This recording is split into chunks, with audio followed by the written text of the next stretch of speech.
Hey, what's up guys? This is Bryant Parr with Adventure Awaits, and I just thought I'd show you guys something.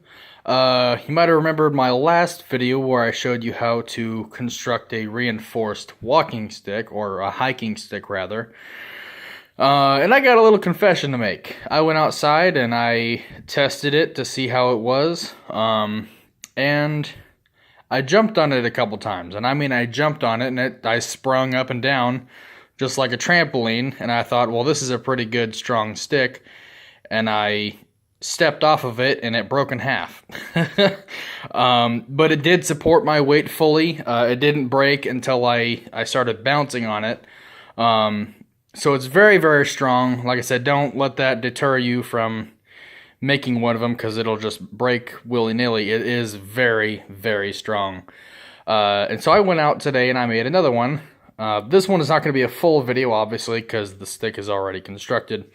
But I just thought I'd show you my new walking stick. And actually, it's upside down. I'm not sure if my camera is going to let me show you this upside down. But anyway, I don't want to put it on the ground because it's still a little bit wet. But anyway, that part is the top. So I changed the color around a little bit because the other one, it would have blended too much in with the background of the forest and the trees and stuff like that.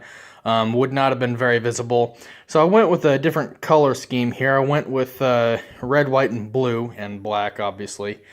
The top part here went blue, white, and blue, obviously, like I said. And then the rest part of it is red. And this part back here, this is Flex Seal. Now let me go get you the can. Here it is. This is Flex Seal. Like I said, it says liquid rubber in a can. You've probably seen this on TV where they cut a boat in half. Or maybe that was another one. Anyway, very, very strong stuff. I've used this stuff before to fill leaks in the bed of my truck, and it's just really, really good. Use it for several other smaller leaks as well. Very, very good stuff. Excellent product. It's like duct tape. It's just a good thing. And I use that for the end of the stick here to kind of seal it off so that way it doesn't get too damaged by the water and you know, the mud and stuff like that it's going to be going through, just to give it, you know, just to kind of seal it off. On the end here, what I did was I took a, let's see, what's it called? Brass hose barb. Now this, I went out and I went to Menards. Oh my gosh, I got to tell you guys this. Menards is my favorite store in the whole world. I keep forgetting how awesome it is. It's just fantastic. They have everything you need. And if they don't have everything you need, you're not looking for the right thing. It's just an awesome store. This is a 60-inch push broom handle, I found out.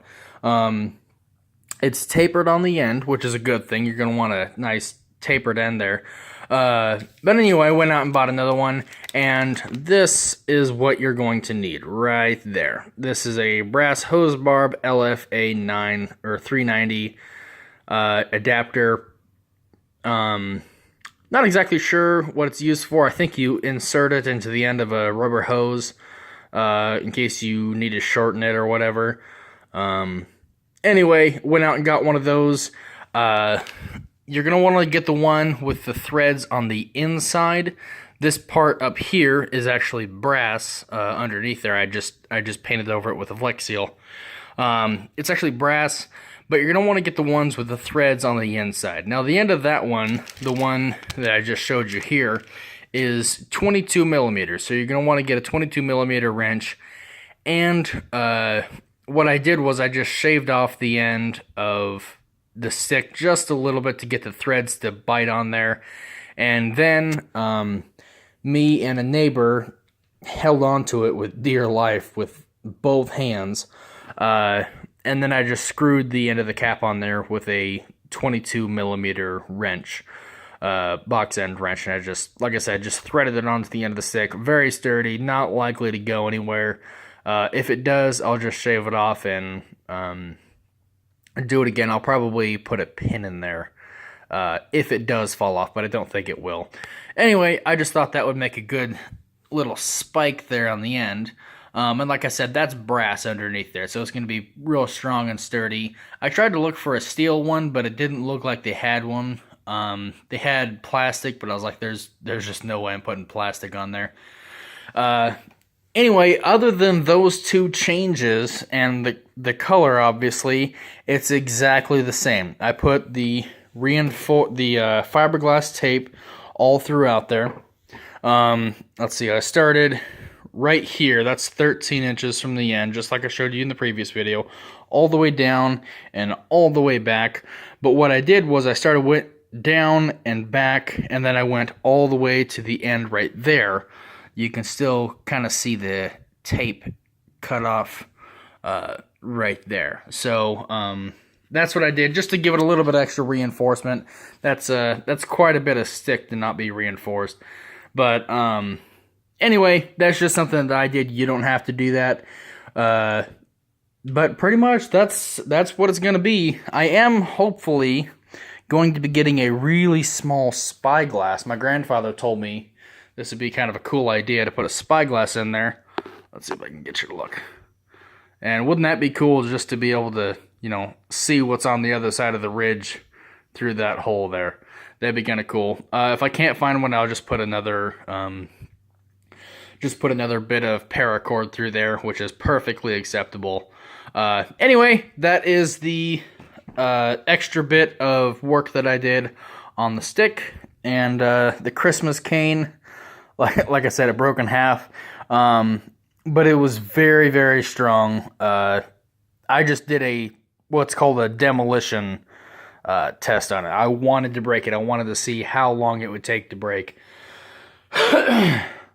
So anyway, that should do it. This has been Bryant Parr with Adventure Awaits, and don't forget to go out and be adventurous.